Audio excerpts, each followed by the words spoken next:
So I want to show you a painting technique that really has been a game changer for me. The moment I learned about it, right, it really changed how I paint and how I manipulate shapes, mostly, right? And that is the idea of subtractive and additive painting. Now, what do I mean by that is, let's say I want to create a shape. Instead of going like this and filling out the insides, what I want to do is just start with a blob or something, anything really, and carve into it. And this idea of subtracting from outside or adding and then subtracting, this is the idea I want to convey. This might seem like a simple idea at first, but in practice, it's actually one of the most important things I think in painting to get. At least when it comes to manipulating shapes, I feel like this was a game changer when I first learned it, and I use this in all my paintings. I will always start with overshoot this and then just carve into it. You know, and if I make a mistake, okay, I just add a piece and then carve into it again. You know? And notice how clean and fluid this gives you rather than just being very noodling about it, right? It's very different, gives you a very different result. And this is very important to understand. So how would I let's say how would I do this with that idea then? Okay, so let's say I want to get this silhouette. Let's not focus on values for this part. Let's just focus on silhouette. So if I wanted to get a whole silhouette read of this person, I would start with maybe a general shape like this. It's not accurate to the reference, but what I can then do is erase out from it, right?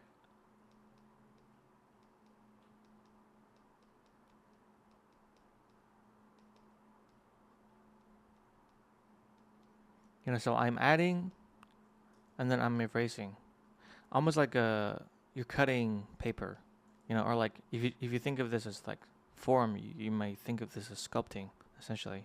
So this allows me to focus on angles, and angles is really important for painting accurate and having a structural look to your paintings.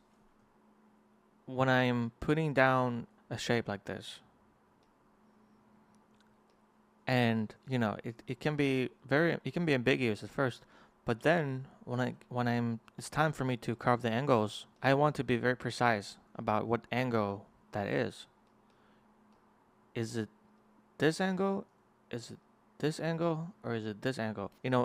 That's when angles are really important and you want to get this part right. Here I noticed the hat is like this,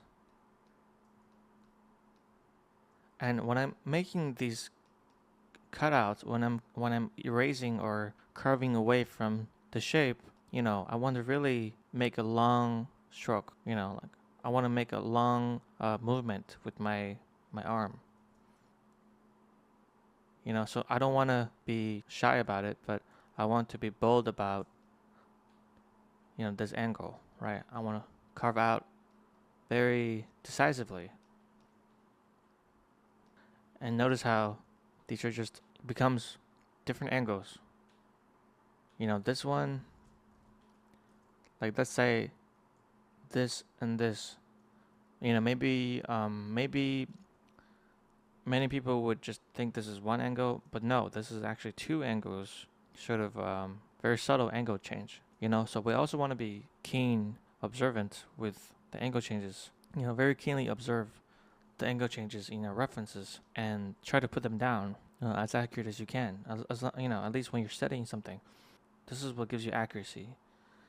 And this allows you to be able to study artworks, a lot better as well, because painters in the past, or just people who are really good at painting, they care a lot about these little subtle changes of angle. And being able to notice that when studying is crucial to just observe what they're even doing at all.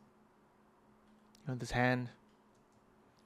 So I'm just looking at the bigger gesture angle here. So I know that there's like a, you know, this and this angle. So you can choose to put both of the angles in, or you can just simplify the top, the sort of peaks, the peaks here. You can simplify that, right? At first, and then carve in, erase, right? And this is where the subtractive method really is nice, because it allows you to focus on these bigger angle relationships, right? So you don't, maybe without focusing on the big angle relationships, you might be tempted to just go like this, like this, this, and this, or something, right? But then you miss this, like you miss the bigger whole relationship. You might miss a mark, right? But if you have this big angle down first, and then you carve, into it, this is the idea of sort of going from the macro to micro, right?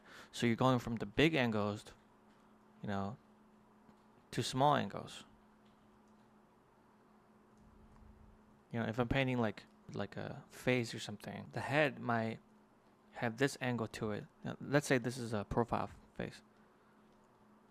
I would want to start with this big angle for the front, and then add in features on top of that big angle. So here I can start defining some of the features.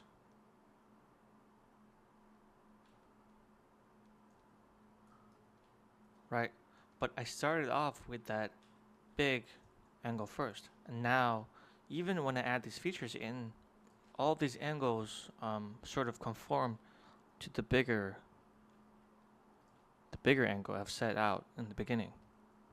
And that's the same idea as this. So when I'm painting this, I'm thinking about those kind of things. Oops, wrong layer. Okay, so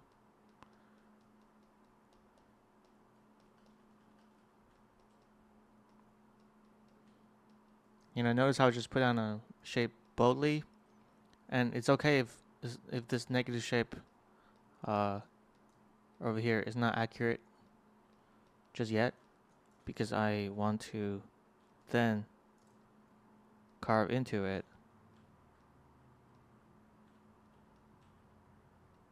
Right? And then carve.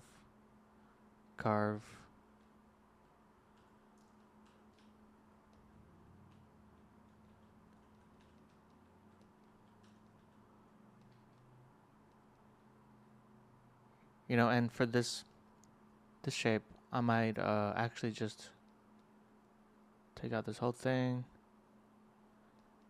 carve in, and just continue it inside.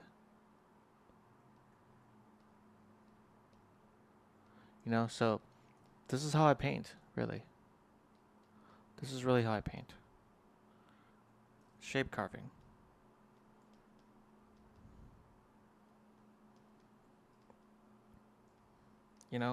And when I'm doing this, what am I paying attention to? A few things, right?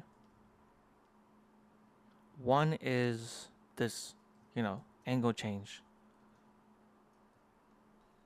This, where there should be angle breaks or not.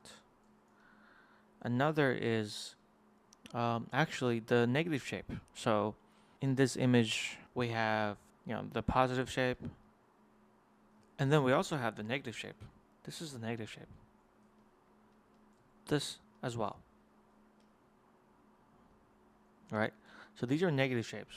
And when I'm painting the silhouette, I'm not just looking at the positive shapes. I'm also looking at the negative shapes, because the negative shapes are being created by the silhouette. The negative shapes and positive shapes exist simultaneously, right? So they're sort of equally important in a way. So I really want to pay attention to both, because they really enhance each other. And those are the things I look for when I'm creating a silhouette. So before we move on to the next demo, I want to take things up one level of complexity to what we just talked about, which is using angles to create silhouettes and looking at negative shapes, right? So we have angles and negative shape, right? And positive shape as well, of course. Okay, so now when we talk about angles, we're really implying that the angles are going to be straight lines, right? But what I want to show you is taking that idea sort of another step higher, which is having, instead of just straight lines, we carve while thinking about two other things, which is concave and convex. So what is concave and convex? Let's look at it. Let's say we have a shape like this, right? Concave is when we sort of carve into it, creating like this indentation, right, inwards. And then convex is when we, the opposite of that, right, which is when we add a chunk to that shape, right? And then we have just angles would just be straight. So we have these three sort of factors, I would say, to really think about when we're making the border like silhouette of something. Before we talked about this, and this might be all you need ever actually, but if you want to be more subtle, sort of take your silhouette to another level of complexity, as if you study master painters, they often do.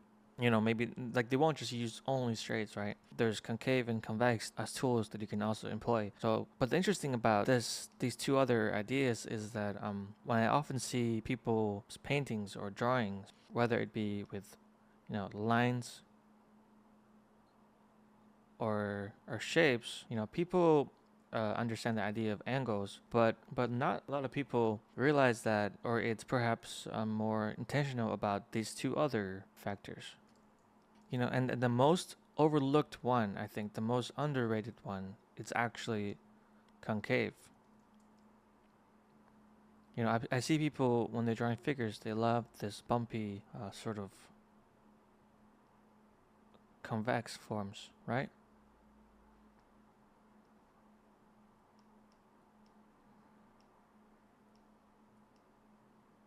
They love the convex forms, and because of, as a beginner artist, we might do something like this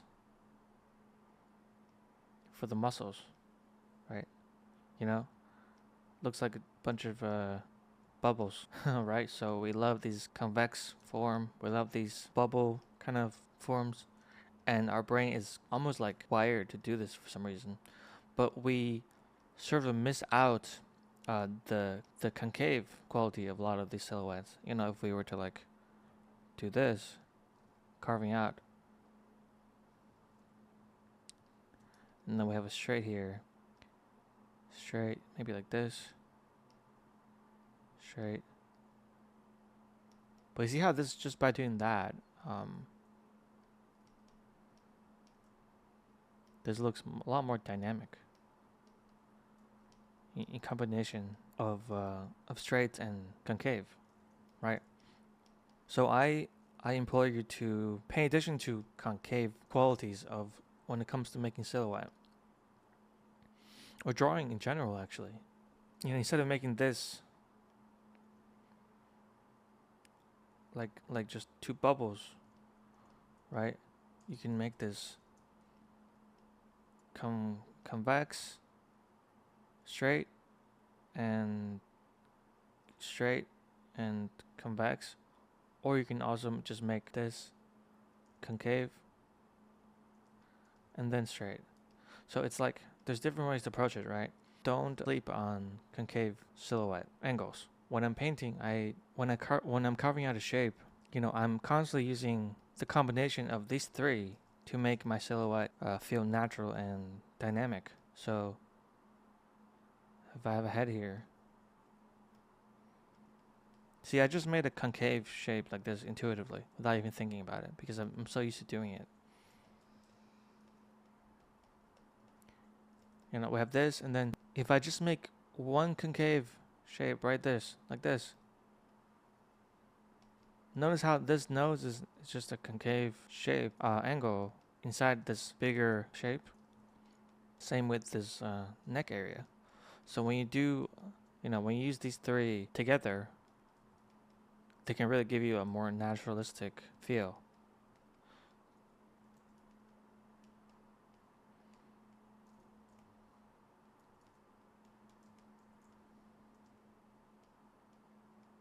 So okay, let's see how I want to demo this in a painting, right? So let's look at this image here, and we're going to break it down, the silhouette, into these sort of components. Okay. So let me just start with the hat here, and we're just going to use one value for the silhouette. See, I'm using straights for the angles. I'm getting these little angle changes.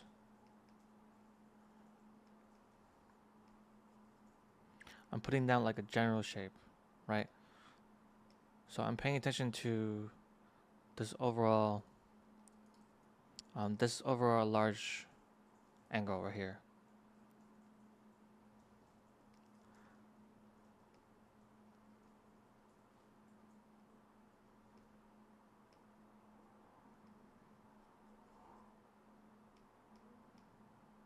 I'm carving straight lines.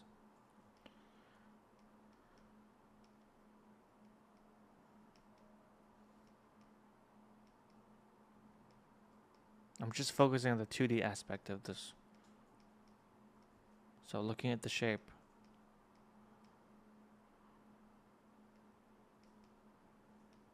And the negative shape. Negative as well, and positive.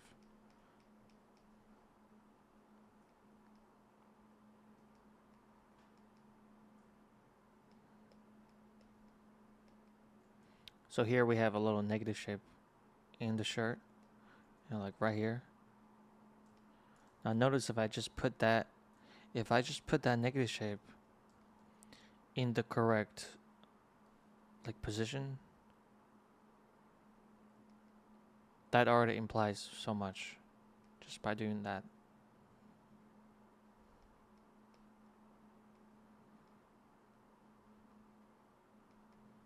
So far I'm still using mostly angles and of just straight lines.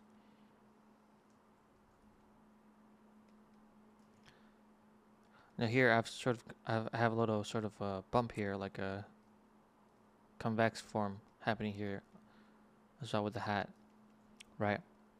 Now instead of just thinking of this as curves, I'm making a conscious decision that it's in fact a convex form, not like a convex angle, not really just a curve.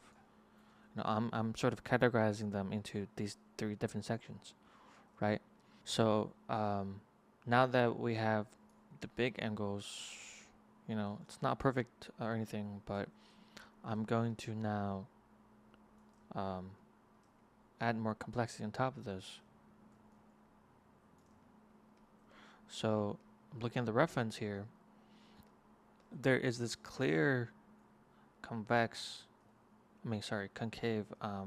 angle happening here going to a straight, right? And then you have a slight tiny little change here, you know, and then another straight or convex form, right? So I'm being very subtle about these. So I want to be very conscious about what these are. So I have concave, right? And then straight. A little subtle form here.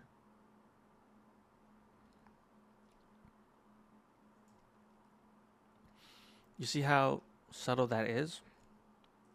But if we were to just miss out on that concave shape, you know, so much information is missed out if you just don't put in that that subtle concave angle here, right? So it's like these three really work together to create a naturalistic and informative silhouette, right? Can carry, a lot for you, or carry a lot of information for you as you paint. And here, I noticed like the hat is more like it's more round.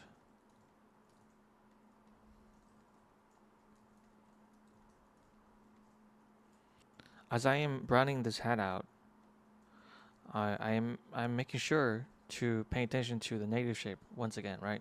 So, um, this triangle, you have this triangle, and then this other side of it right here, and I want to get that, relationship correct. So now looking at my painting, I've actually messed up quite a bit because, by looking at this area, I've realized that I made the hat too much to the left. So I'm going to just lasso this area, just move it to the right, and just like erase out. Oh.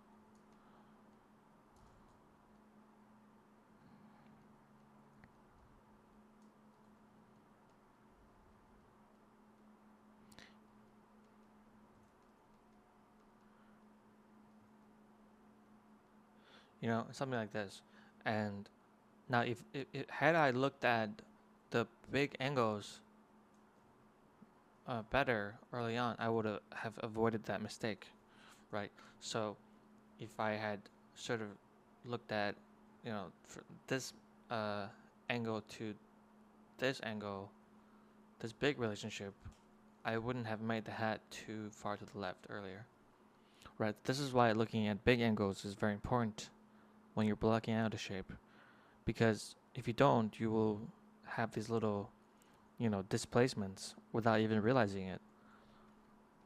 We want to really work from average to sort of specific, right? We want to go from broad to like the micro, right?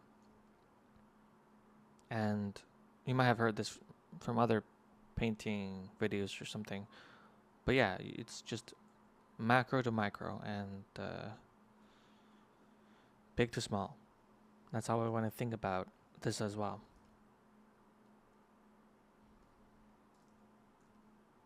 So here I'm noticing, because I've done many studies of arms and hands, I can kind of see that there is a subtle curve, a subtle concave. I get these mixed up quite a bit too. So I can notice there's a subtle concave angle here, and then another one here. It's very subtle. It's kind of like this, that happening, right? And I want to get that in my study. So, see, it's very subtle, right?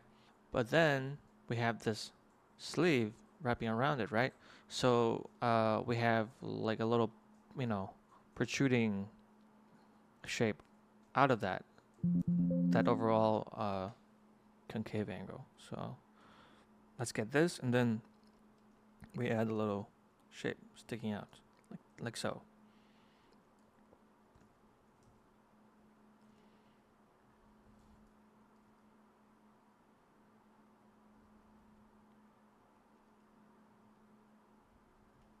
Right? And notice how there's so much information now being implied from this silhouette. You can almost feel like that there is, you can almost feel like the clothing fold happening here, right? Just with these little tiny angle changes, right? And tiny little shapes on top of other shapes.